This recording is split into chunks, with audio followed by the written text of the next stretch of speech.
Fala aí, pessoal do segundo ano, como é que estão vocês? Espero que todos estejam bem. Hoje estamos aqui para mais uma aula nossa. Hoje nossa aula é sobre Revolução Russa, dando continuidade ao assunto que nós começamos na semana passada. Então, eu gostaria de compartilhar com vocês aí uma apresentação em PowerPoint que eu fiz para nos ajudar durante a nossa aula de hoje e espero que possa realmente, né, contribuir na formação aí do nosso conhecimento. Muito bem, galera. Eu só lembro vocês, então, das nossas obrigações semanais. Essa é a semana 1 do ciclo 1 do quarto bimestre. Estamos começando hoje o quarto bimestre com vocês aí.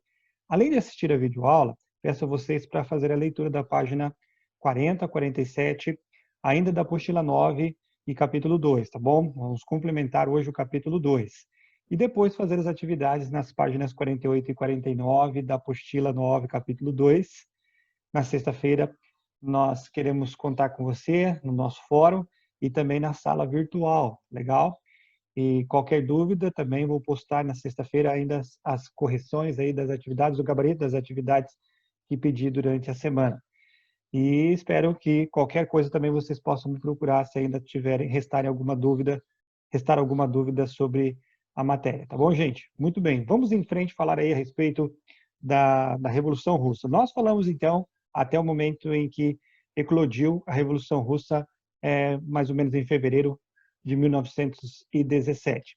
Vimos todo aquele contexto de uma Rússia atrasada socialmente e também industrialmente falando, onde a maior parte da população vivia sob um regime muito forte do czar Alexandre II, e a maior parte da população vivendo no campo e com condições péssimas de vida, tanto como também na cidade, expostos a uma industrialização bastante atrasada, sob domínio estrangeiro. E vimos que alguns passos começaram a ser dados desde 1905, até que foi chamado no nosso livro de Ensaio Geral, com aquelas manifestações como o Domingo Sangrento e também do Encouraçado Potemkin, e realmente a oposição ao governo do czar aumenta, até que ele tenta, por meios legais, vamos dizer assim, criar a Duma, uma espécie de parlamento, para dar uma impressão de que a população iria agora participar, mas não participa. E a ação, então, dos soviéticos, né, dos grupos socialistas, começam a crescer cada vez mais na Rússia, até que, em meio à participação desastrosa da Rússia na Primeira Guerra Mundial, eclode o movimento que ficou conhecido como Revolução Russa. Nós vemos que isso acontece a partir de fevereiro, como eu falei para vocês. As ruas vão ser tomadas por manifestantes, especialmente na região de Petrogrado, uma região industrial da antiga Rússia. E parte dos soldados agora já está realmente do lado dos manifestantes, ele está do lado agora realmente do povo. Então, eles não travavam disputas com a população, tá certo, gente? A revolução, que inicia-se aqui, que é de março de 1917, que nós comentamos com vocês aqui, cada vez mais vai ameaçando o governo do czar Alexandre II, que recusava-se realmente a sair do seu cargo, né? Até que realmente a revolução ocorre a partir do dia 27 de fevereiro, com a deposição do czar Nicolau II. E vimos que o poder vai passar a um governo provisório. Esse governo provisório vai ter a liderança do grande proprietário de terra chamado George Lvov, que diante das pressões ele acaba sendo substituído ainda em 1917, de junho mais ou menos de 1917, pelo político menchevique Alexander Kerensky. Bom, até que, né, o que nós vemos aqui, a influência dos socialistas cada vez mais aumenta, em especial através da cidade de Petrogrado, né, que antes era chamada de São Petersburgo, onde os soldados e operários formaram um soviético muito grande, forte, liderado por esse camarada que nós estamos aqui, justamente na nossa imagem, que é o Leon Trotsky. Até que, em outubro de 1917, realmente o governo agora é tomado definitivamente pelos bolcheviques. Os bolcheviques, sob liderança de Lenin, vão tomar o poder em outubro de 1917. E esse novo governo, ele atende assim, as principais reivindicações do povo de uma forma geral, né? Nós vamos vendo aqui justamente nessa ilustração, onde nós temos o Lenin varrendo o czarismo, o Alexandre II, o clero e também os grandes proprietários de terra, para que realmente falando dessas mudanças principais que vão ocorrendo. Né? Uma das principais ocorrências vai ser a retirada do czar Alexandre II e especialmente outra grande estratégia vai ser realmente a divisão das terras desses grandes latifundiários, o que nós chamamos de reforma agrária. Então, a reforma agrária vai ser estabelecida aos poucos ali, e isso foi a grande vitória dentro do governo de Lenin neste momento aqui. E um dos decretos, talvez mais tarde, que vai criar mais polêmica, foi justamente ligada à questão, né, do que pregava realmente a revolução, né? O governo, logo em seguida de ser comandado, estabelecido pelos bolcheviques, eles resolvem sair da Primeira Guerra Mundial. Mas isso não causaria tanta assim controvérsia. Sim, não causa. O problema foi o tratado assinado com a Alemanha, o tratado chamado, né, de Brest-Litovsk, onde eles estabeleceram esse tratado com a Alemanha, e isso realmente gerou muitos problemas para a Rússia. Por quê? Porque nesse tratado a Rússia perdeu terras enormes, né? Perdeu, por exemplo, a dominação na Finlândia, na Letônia, a Estônia, Lituânia, que foram cedidas à Alemanha e ao Império Austro-Húngaro e também ao Império Turco. E isso contribui também com outro problema que vai ser gerenciado pelo Lenin neste momento, que era a grave crise econômica que estava tremendamente difícil. Transporte desorganizado, indústria totalmente parado, desabastecimento alimentar era grande neste momento. Então, os bolcheviques terão que enfrentar essa situação no seu governo. É o que se estabelece, né? Aqui nós vemos, gente, as etapas das implementações do socialismo dentro da Rússia na sua revolução. O comunismo de guerra, que vai ser estabelecido a partir de agora, em 1917, no final de 1917, início de 1918, com uma guerra civil que vai acontecer ali, onde haverá muita estatização. Os dois princípios importantes seriam estatização e endurecimento na repressão, né? Temos a segunda etapa, que é a aplicação do NEP, que é a nova política econômica, NEP in English, né? Ou seja, em inglês, New Economy Policy, né? Por isso que é NEP, 1928 até 1921 a 1928, e por último os planos quinquenais de 1928 até a década de 1980, onde há uma planificação econômica.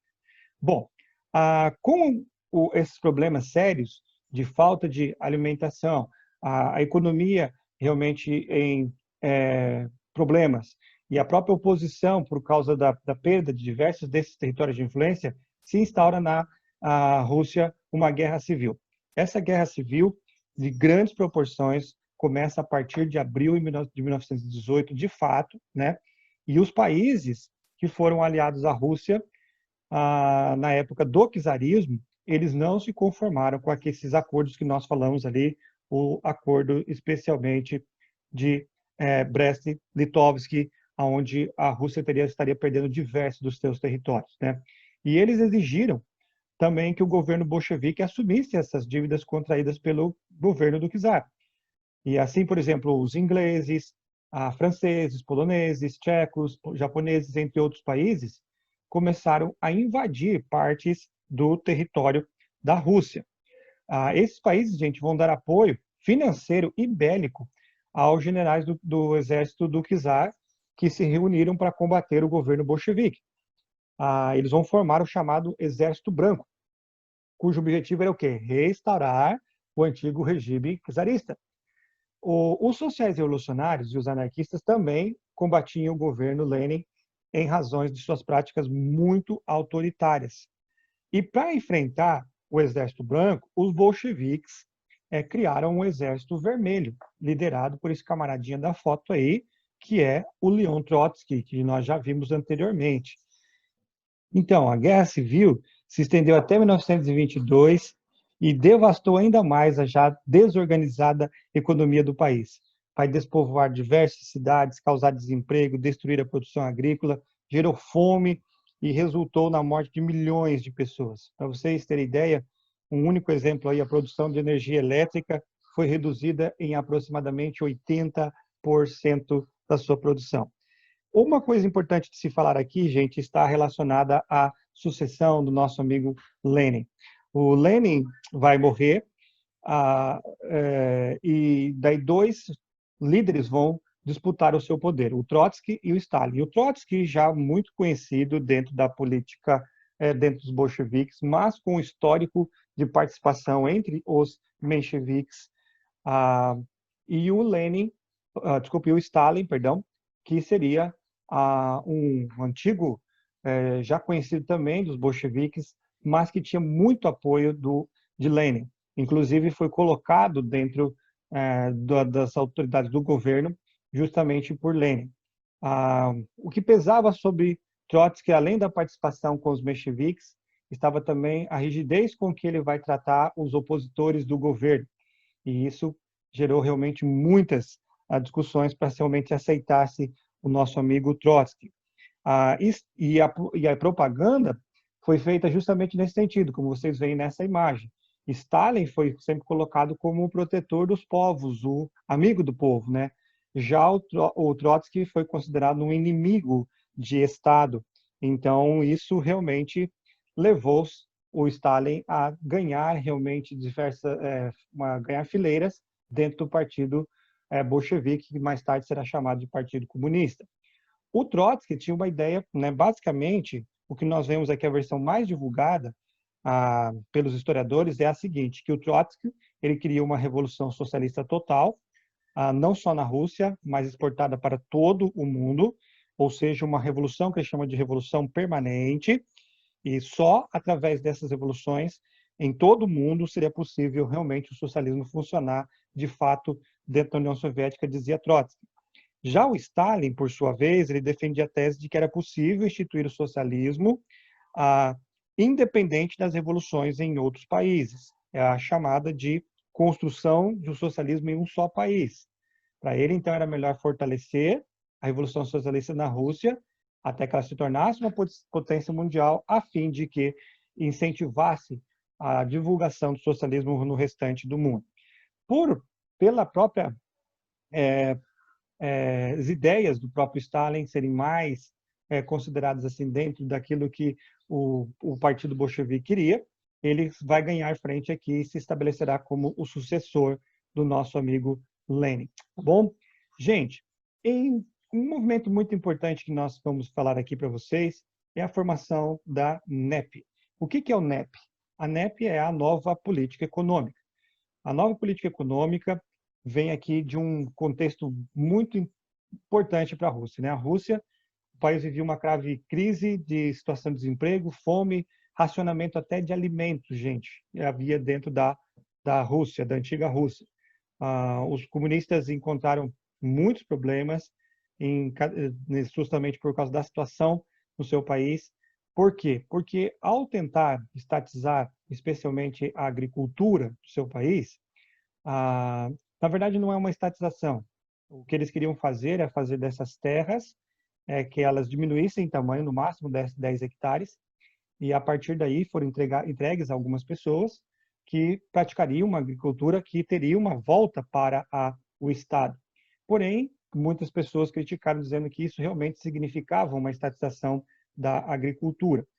A nova política econômica que surgirá, ela traz uma ideia diferente. Ela traz uma ideia de basicamente de acrescentar um pouco de ideias capitalistas em meio à implementação do socialismo dentro da Rússia.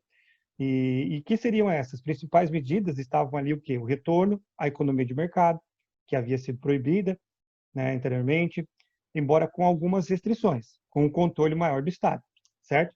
O comércio e a pequena indústria também voltariam ao sistema de propriedade privada, os camponeses tiveram o direito de vender os excedentes agrícolas, o que não era permitido anteriormente no chamado comunismo de guerra, né, durante a Guerra Civil, não era permitido. Bom, então agora eles poderiam fazer essas vendas. A indústria e o comércio também de serviços foi permitida a contratação de trabalhadores assalariados. Então, há há certos elementos capitalistas no meio aqui.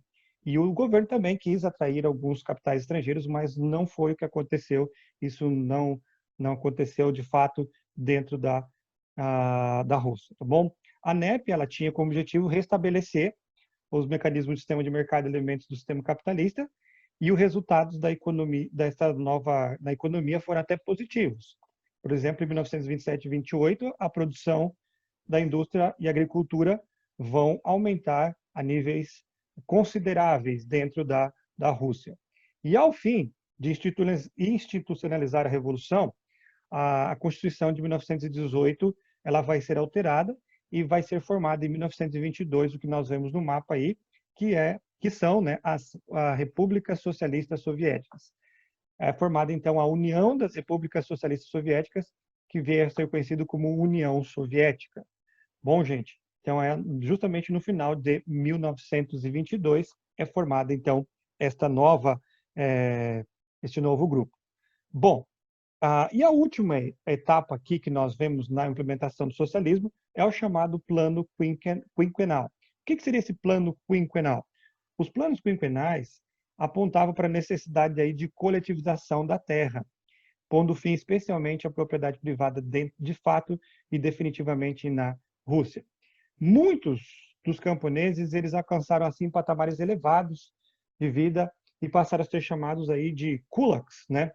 Eles tinham, como eu disse, havia dito para vocês anteriormente, aí 10 hectares de terra, um ou dois empregados, assalariados, animais, como cavalos, carneiros e vacas, e eles eram responsáveis pela maior parte da produção agrícola da União Soviética. E o que vai fazer o nosso amigo Stalin? O Stalin ele vai acusar os kulaks de explorarem os camponeses pobres e de formarem o último bastião do capitalismo dentro da Rússia. E a partir de 1930, o campo vai ser invadido por militantes do partido bolchevique.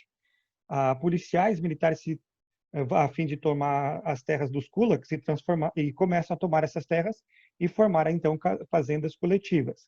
Essas fazendas coletivas vão ser chamadas, né, ou cooperativas agrícolas, né? A cooperativa agrícola inicialmente chamava de kolkhoz e as fazendas estatais vão ser chamadas de sovkhoz. É interessante esse contexto para nós.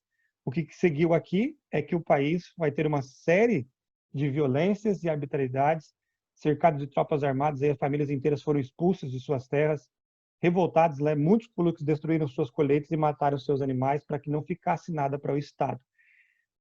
É interessante se falar aqui também, gente, que é nesse contexto que nós vemos muito, por exemplo, o contexto da imigração ucraína, dos ucranianos que saíram da região ali onde haviam essas sovkhoz e não queriam mais permanecer ali, fogem e vêm para diversos lugares do mundo, inclusive no nosso país, mais especificamente aqui na região do Paraná, nós recebemos uma grande colônia ucraína, justamente fugindo dessa situação que foi estabelecida na Rússia. E essa foi uma das principais críticas ao socialismo tentado implementar pelos soviéticos, um socialismo rígido, tentado implementar especialmente através da violência, né?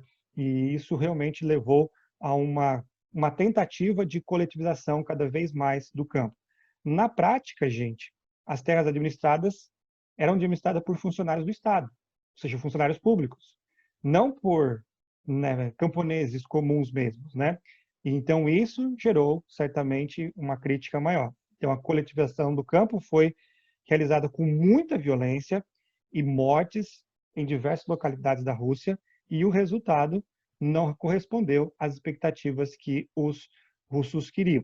Então, logo a seguir também, nós vemos aqui que há uma queda, logicamente, na produção agrícola, porque as pessoas vão fugir, algumas vão ser mortas, né? E outras trabalham com menos interesse. Então, isso leva realmente uma grande queda na produção agrícola. Tanto que em 1932 e 33 eles passaram por uma grande fome dentro da região da Rússia, que levou ali a milhares de pessoas até a morte em relação a esta fome que passaram.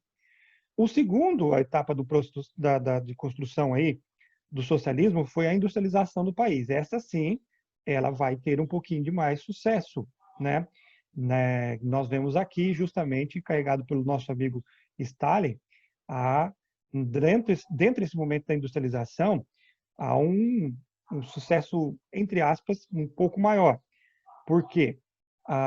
Porque houve realmente uma produção industrial grande. Interessante que se fala aqui que a indústria soviética, por exemplo, era capaz, no final desse processo, de fabricar grandes turbinas para o funcionamento de hidrelétricas. Mas o que faltava? Faltava produtos básicos de consumo para a população. Então era algo assim extremo. A industrialização ela sobe a níveis muito grandes, mas internamente falta-se comida, falta-se produtos importantes de consumo básico da população.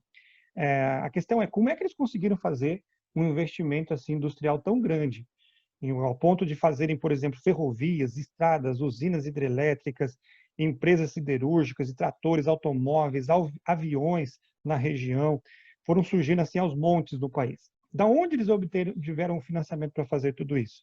O governo soviético, sabe de onde que ele obteve isso?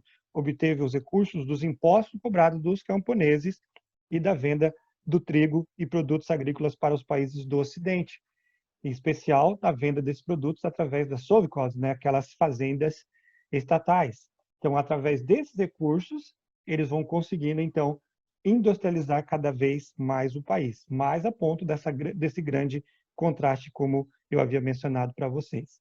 Bom, então, gente, a economia em planos, que é chamado do plano quinquenal, ela é uma economia planificada. E assim deveriam ser cumpridos alguns prazos, no caso, 5 anos. O Stalin ele começa pela coletivização, como eu falei para vocês, das terras aí, através das criações dos kolkhozes, as cooperativas camponesas, e também os sovkhozes, as fazendas estatais. E assim vai tentando, então, inicialmente, através da estatização da agricultura, o que não deu certo, e posteriormente, através do processo de industrialização, o que leva a um progresso um pouco maior. É assim que a União Soviética, na extinta União Soviética, ela começa a, de certa forma, se industrializar e crescer e se tornar uma potência industrial a partir, especialmente, dos anos 1940, e quando chega a Segunda Guerra Mundial, ela já é capaz de ter uma industrialização né, parecida ou semelhante aos países da Europa. Bom, gente, então essa é o que nós aqui queríamos mostrar para vocês. Termina aí justamente com essa propaganda aí muito conhecida. Vocês veem lá a Machado e também a foice, mostrando a força de poder dentro da Revolução Russa, aonde seria, né, a base do socialismo, a mudança nos meios de produção. Os meios de produção não estão mais nas mãos do burguês, e sim na mão agora do proletariado. A foice do pessoal do campo e o martelo da industrialização. Então, esse pôster, né, basicamente mostra para nós aí a simbolização, o simbolismo, né, muito grande da extinta União Soviética. Termino com esse mapa das extintas Uniões Soviéticas, onde vocês já devem conhecer um pouquinho, já ouviram falar. Aí você vê todos os nomes, aí eu não vou passar por isso, porque isso é matéria de geografia. Tá bom, gente? Grande abraço para vocês, espero que tenham compreendido e qualquer coisa, entre em contato comigo. Grande abraço.